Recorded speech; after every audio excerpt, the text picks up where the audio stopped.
कि ऐ गरीबी देख तेरा गुरूर टूट गया, तेरा मुंह काला हो गया। ऐ गरीबी देख तेरा गुरूर टूट गया, तेरा मुंह काला हो गया। तू मेरी दहलीज पर बैठी रही और मेरा बेटा पुलिस वाला हो गया। मलंचल में युवाओं के प्रेरणा स्रोत और पुलिस विभाग में डीएसपी संतोष पटेल जी लगातार अपने कर्तव्यों के पद पर अपने लगातार कीर्तिमान स्थापित कर रहे हैं और साथ जुड़ रहे हैं। स्वागत है हमारे चैनल पर सर। Thank you. जिस तरीके से अधिकांश आपको राह चलते लोगों को आप मोटिवेट करते हैं, चाहे वो विद्यार्थी हो, जब स्कूल जाता है तो उसके पास पढ़ने के लिए बैग नहीं होता है, किताबें नहीं होती हैं, तो उनको भी आप मोटिवेट करते हैं। बिल्कुल सही है। मैं हमेशा बोलता हूँ, मैं तो हमेशा कहता हूँ कि शिक्षा एक ऐसी पावन ज्योति है। आप जहाँ जलाओगे तो वहाँ उजाला होगा, आसपास उजाला होगा, और ये उजाला आने वाली 7 पीढ़ियों तक दिखता है। तो मैं इसलिए मोटिवेट करता हूँ। मैं अपना भी उदाहरण देता हूँ, कई बार मैंने सुनाया भी, आज फिर वही सुना रहा हूँ कि जंगल में गाय भैंस बकरी चरा रहे होते, इन गालों में तंबाकू गुटखा दबा रहे होते। अगर इन किताबों को पढ़ा नहीं होता तो हम भी कहीं गायती फावड़ा चला रहे होते।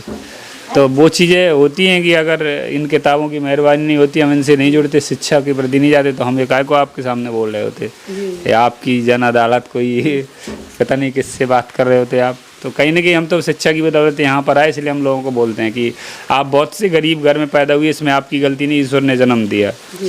आप छोटी जाति में पैदा हुए, आपको लग रहा है कि आप अपेक्षित वर्ग में पैदा हुए, जहाँ सुविधाएं नहीं, जंगल में पैदा हुए, इसमें आपका कोई हाथ नहीं, ना आपकी कोई गलती, ईश्वर ने जन्म दिया। लेकिन आपको मौका दे रहा है ईश्वर, संविधान, समाज, स्कूल खुले हैं, शिक्षा लो, आप कहीं से कहीं भी पहुँच सकते हो। बिल्कुल। और आप देखते हो ऐसे ऐसे व्यक्ति आज के समय में कहो प्रधानमंत्री बन जाएं, आप मतलब आप कुछ भी कर सकते हो, कोई भी ऑप्शन है। आप देखो पूरे हिस्ट्री उठा के भारत के 29 कई ऐसे सीएम हैं जो कहीं से कहीं थे, कहाँ से कहाँ पहुँच गए।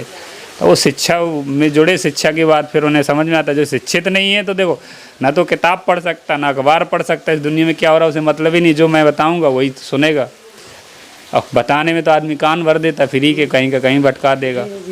लेकिन जब हमें ज्ञान होगा, हम शिक्षित होंगे, तो हम किताब पढ़ेंगे और फिर निर्णय भी लेंगे कि यार ये सही है, ये तो ऐसा बता रहा था, ये तो गलत गुमराह कर रहा था।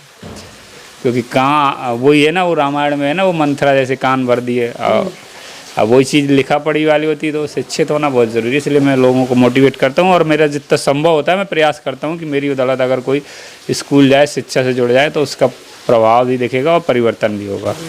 जब आपके कंधों पर स्टार आए, वर्दी आपकी माँ ने देखी, तो कैसा महसूस किया उस समय? क्या कुछ? माँ जब बच्चे की मालिश करती है ना, बचपन में तेल लगाती है, बच्चा रोता है तो उसे फुसलाती है, नहलाती है। बच्चे तो गंदगी पहले ही करते हैं, उन्हें पसंद भी रहती है, तो माँ उसको साफ करती है। तब उसके दिमाग में यही अरमान होता है कि यही बेटा मेरा बड़ा होकर नाम रोशन करेगा। पिता जब अपनी खुशियाँ त्यागता है, अपनी खुशी को छोड़कर बच्चे के लिए कुछ लाता है, क्योंकि देखो इंसान है, उसको सामने अच्छे कपड़े दिख रहे, अच्छी गाड़ी दिख रही, तो लगता है मैं ले लूँ। लेकिन वो रुपयों का वो ना लेकर बच्चे के लिए कुछ लाता है, खिलौने लाता है, पढ़ाई लिखाई की सामग्री लाता है। तो उसके अरमान होते हैं मन में कि मेरा बेटा बड़ा होकर नाम रोशन करेगा। तो वही सभी का रहता है। हम जब नौकरी लगी, हमारे मम्मी पापा तो चाहते थे पुलिस वाला बन जाए, एक छोटी नौकरी लगा तो वो बहुत खुश हो जाए, सीना चौड़ा हो जाए। अब डीएसपी बने तो उनकी अपार खुशी होती है, तो बहुत खुश थे और हैं, आज भी खुश रहते हैं। तो वो बहुत खुशी थी उस समय। मेरी माँ के कुछ भाव थे जो मैंने 2 लाइन में कई जगह सुनाया है, आप भी कह रहे हो तो बता देता हूँ कि ऐ गरीबी देख तेरा गुरूर टूट गया, तेरा मुंह काला हो गया। ऐ गरीबी देख तेरा गुरूर टूट गया, तेरा मुंह काला हो गया। तू मेरी दहलीज पर बैठी रही और मेरा बेटा पुलिस वाला हो गया। तो ये माँ की खुशी थी, और हमेशा आज भी खुश रहती हैं वो। अच्छा लगता है कि हमारे पर जो प्रयास थे हमारे सफल हुए। तो सभी के प्रयास सफल होते हैं अगर सही मन से किए जाएं। आज बहुत से हॉस्टल में विद्यार्थी आपका इस इंटरव्यू को देख रहे होंगे, वो भी डीएसपी संतोष पटेल की तरह अपने कंधों पर स्टार देखना चाहते हैं, तो उनको किस तरीके से टिप्स देना चाहेंगे जिससे वो अपने लक्ष्य को हासिल कर सकें? जो भी हैं, अगर मुझे सुन रहे हैं तो मैं तो यही कहूँगा कि भाई तुम घर छोड़कर आते हो, गाँव छोड़कर आते हो, शहर छोड़ के दूसरे शहर में जाते हो, तो बहुत बड़े अरमान होते हैं माँ बाप के।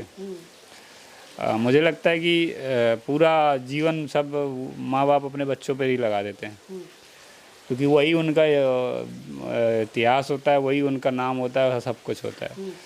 तो आप मेहनत करते रहो, जिस उद्देश्य के लिए आओ उसमें लगे रहो। क्योंकि आजकल बड़े शहर में आकर या बाहर जाकर आदमी डाइवर्ट हो जाता है।